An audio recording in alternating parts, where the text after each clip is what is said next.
Welcome to Sweet Life Beat Life. We hope this video helps. In this video, I will show you how to make a delicious salmon lox bagel using an easy method. First, select a high-quality salmon fillet weighing around 1.5 pounds. Next, create a simple curing mixture.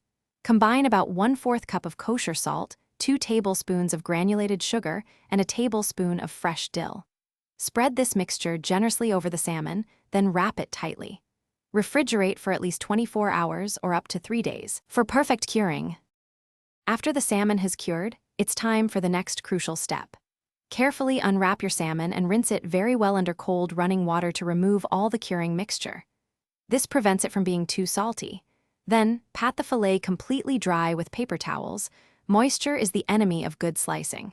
Now, with a very sharp knife, slice the lox as thinly as possible, cutting against the grain.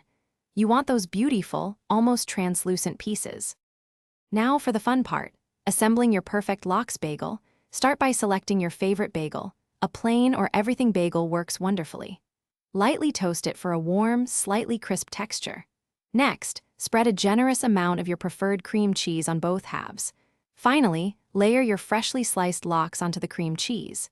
Add some classic toppings like a sprinkle of capers, thinly sliced red onion, and a few sprigs of fresh dill for extra flavor.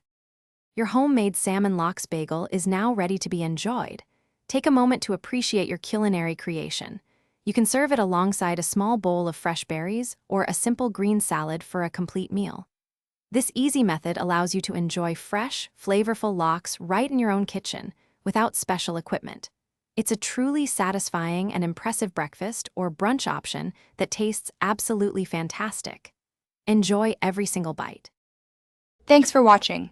Consider subscribing if we helped you.